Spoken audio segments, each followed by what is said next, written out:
తెలంగాణను ఆంధ్రలో కలపాలని ప్రతిపాదన వస్తే ఇక్కడ ప్రజలందరూ వ్యతిరేకించారు.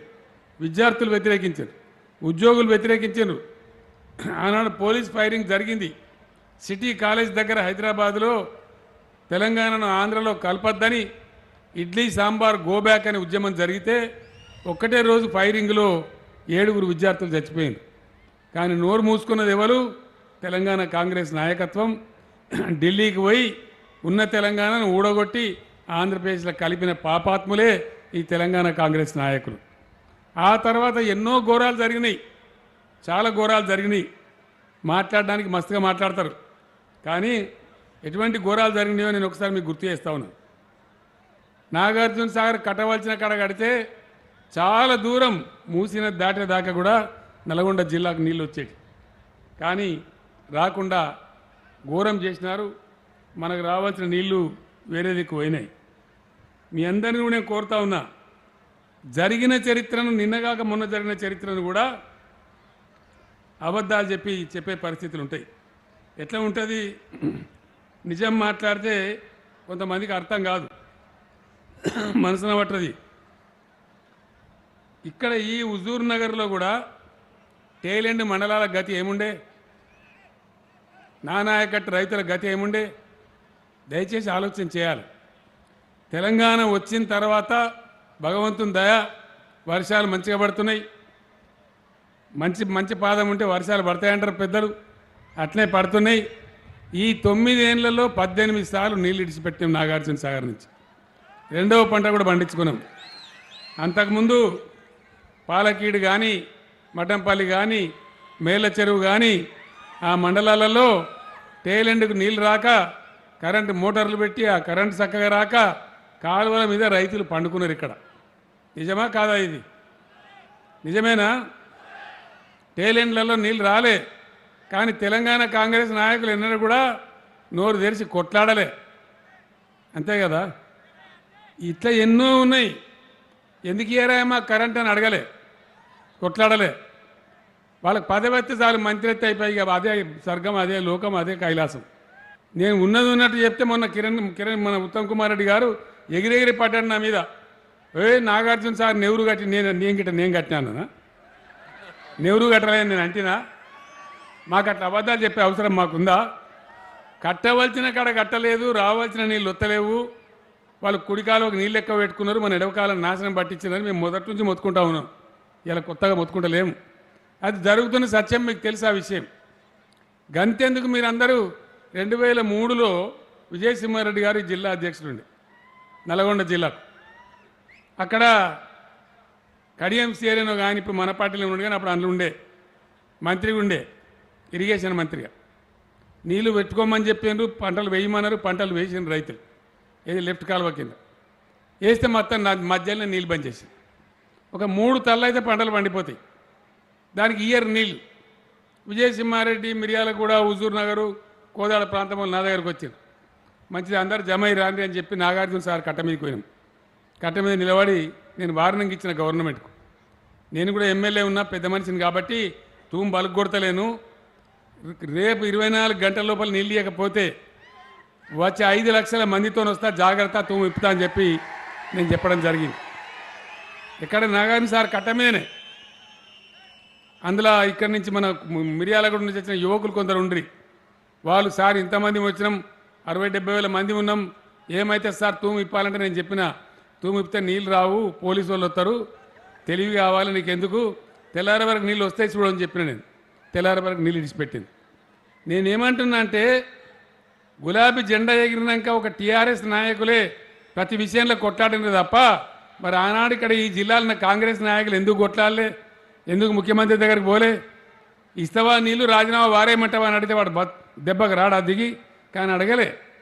మాకు పదవులు ముఖ్యం, మాకు కాంట్రాక్టులు ముఖ్యం, మాకు పైరవీలు ముఖ్యం, మాకు నీళ్ళు ఎటుపోతేంది, ఎవడెటుపోతేంది, కరెంట్ వస్తేంది రాకపోతేంది అనేది వీళ్ళ వైఖరి. ఒక్క విషయం మాత్రం మీరు బాగా చూసినారు, కండ్లారా చూసినారు. అప్పుడు ఇదే ఉత్తమ్ కుమార్ రెడ్డి గారు మంత్రి కూడా ఉన్నాడు. ఎప్పుడు టీఆర్ఎస్ ఎమ్మెల్యేలు బాగా చెప్తా ముఖ్యమంత్రితో అసెంబ్లీలో కొట్లాడుతూ ఉన్నారు. ఆయన ఏమంటాడు, ఆయన గరమైపోయి అడిగిన దానికి జవాబు లేక, చెప్పే తెలివి లేక కిరణ్ కుమార్ రెడ్డి లేచి ఒక మాట అంటాడు, మీరు ఇట్లే మాట్లాడితే తెలంగాణకు ఒక పైస కూడా ఏం చేసుకుంటారో చేసుకోపో నేను మాట్లాడండి. ఇంతమంది కాంగ్రెస్ మంత్రులు ఉన్నారే, అలా ఒక్కడు కూడా మొగోడు లేకుండేనా?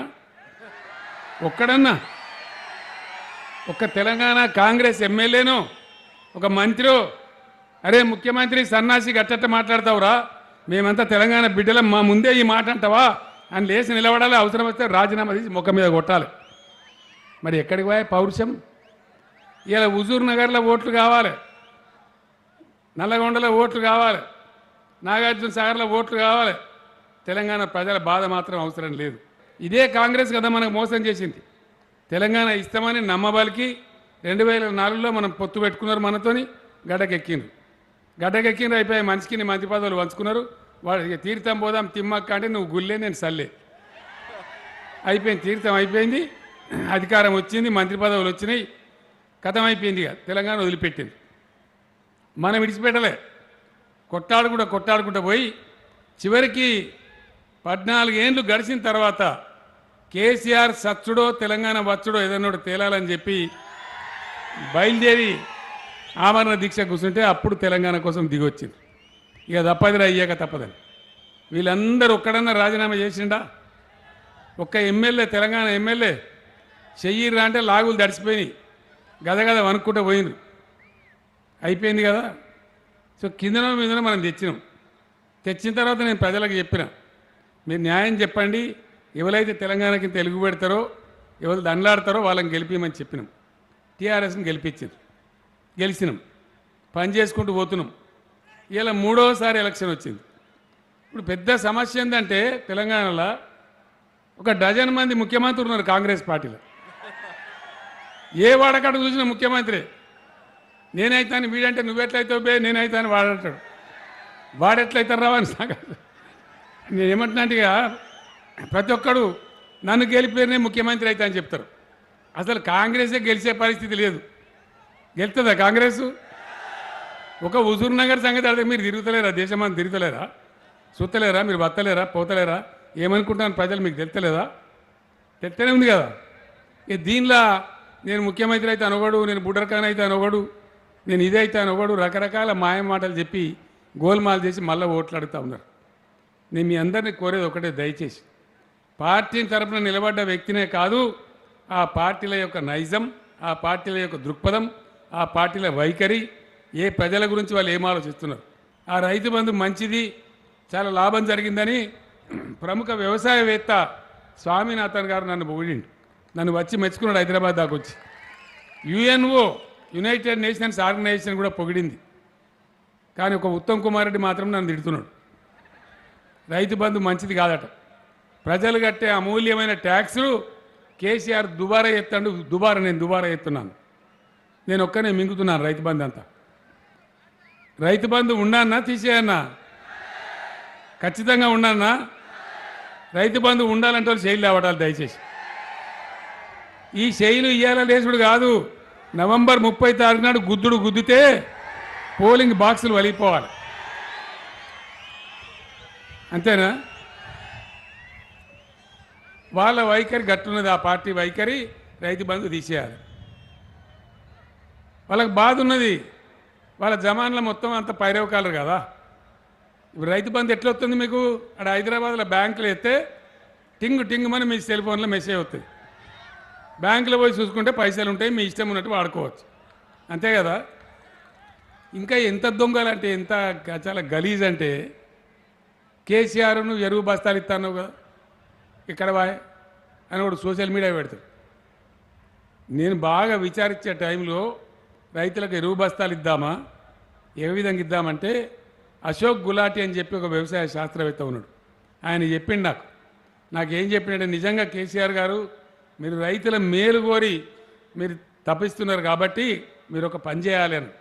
ఏం చేయాలంటే, నువ్వు రూపాయి ఇస్తావా, 1000 ఇస్తావా, 2000 ఇస్తావా నాకు సంబంధం లేదు, నీ ఖజానా శక్తి ఏందో నాకు తెలియదు, ఏది ఇయ్యదలుచుకున్నా మంచిదే, డైరెక్ట్గా రైతుకు డబ్బు ఇయ్యి, ఆ డబ్బుకు రైతు యజమాని కావాలి. ఎందుకంటే ఒక రైతు ఏమో ఇత్తనాలు కొనుక్కోవచ్చు, ఒక రైతు పురుగుల మందు కొనుక్కోవచ్చు, ఒక రైతు ఇంకో రైతుకు ఎరువు బస్తాలు ఎక్కువ ఉంటే పోయినసారి తెచ్చుకునే ఉంటే అవి ఇంట్లో ఉంటాయి అని వేరే కొనుక్కోవచ్చు, లేదా కూలికి వాడుకోవచ్చు, లేదా ట్రాక్టర్ కిరాయికి వాడుకోవచ్చు. రైతుకు ఫ్రీడమ్ ఉండాలి, అప్పుడు రైతు దాన్ని కరెక్ట్గా వాడతాడు, నువ్వు అనుకున్న పంటలు పండితే నీ కళ నెరవేరుతుందని చెప్పిండు. నిజంగా అదే పద్ధతిలో రైతు బంధు పంపిస్తూ ఉన్నాం. ఇలా మీరేం చేసిండ్రు? కేసీఆర్ కళను నిజం చేసినటువంటి మొగోళ్ళు మునగాలు నా తెలంగాణ రైతులనే మనవి చేస్తూ ఉన్నా. ఇవాళ నేను గర్వంగా చెప్తా ఉన్నా, పంజాబ్ తర్వాత 2వ స్థానంలో ఉన్నాం ఇండియాలో. 3 కోట్ల టన్నుల ధాన్యం పండిస్తూ ఉంది తెలంగాణ. అంతకుముందు మనకు 30 లక్షలు 50 లక్షలు వండే కాడ 3 కోట్ల టన్నులు దాటినాం. ఇంతకీ లిఫ్ట్లో గిఫ్ట్లోకి కుసగొట్టుకున్న పనులు కంప్లీట్ అయితే 4 కోట్లకు పోయి పంజాబ్ను కూడా దాటి పాడిస్తాం మనం. ఇండియాలో నంబర్ 1 అవుతాం. ఇక గీ పని చేసినాం మేము. ఇక దీన్ని కూడా నల్లగా ఉన్నదంటే ఒకడు తెల్లగా ఉన్నదంటే ఏం మాట్లాడతాం దీనికి మనం? కేసీఆర్ను వ్యక్తిగతంగా తిట్టుడు ఇదా పద్ధతి? ఇది రాజకీయమా? ఇక ఇది జరుగుతుంది. అందుకే నేను ఇతను కోరేది పార్టీల వైఖరి.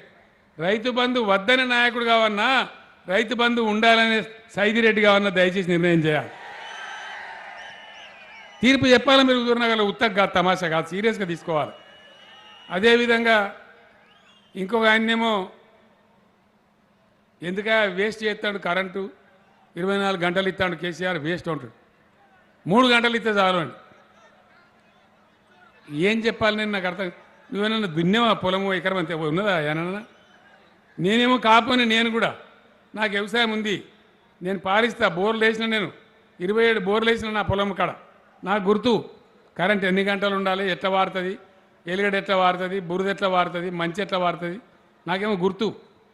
నీకు వ్యవసాయం లేదా, ఎద్దు లేదా, హైదరాబాద్లో ఎయిర్ కండిషన్లు ఉంటివి, 3 గంటలు చాలనే పడుతుంది. 3 గంటల కరెంట్ సరిపోతుందా? 24 గంటలు ఉండాల్సిందేనా? ఉండాలంటే వాళ్ళు శైలి లేవటాలు దయచేసి. ఇక కెమెరాలు కూడా జర అక్కడ చూపెట్టాను, మా వాళ్ళని చూపెట్టాను. లోకం ఏమంటారో తెలవాల లోకానికి. ఇక ఇదో కథ. ఇక రాహుల్ గాంధీ వీళ్ళ నాయకుడు, కాంగ్రెస్ వాళ్ళ నాయకుడు, ఆయన ఏంటన్నా నాగలి దున్నిండో మరి ఆయనకైనా పొలం ఎద్దు వ్యవసాయం ఉన్నదో లేదో నాకు తెలియదు, కానీ ఆయన మాట్లాడుతున్న ధరను తీసేయాలి.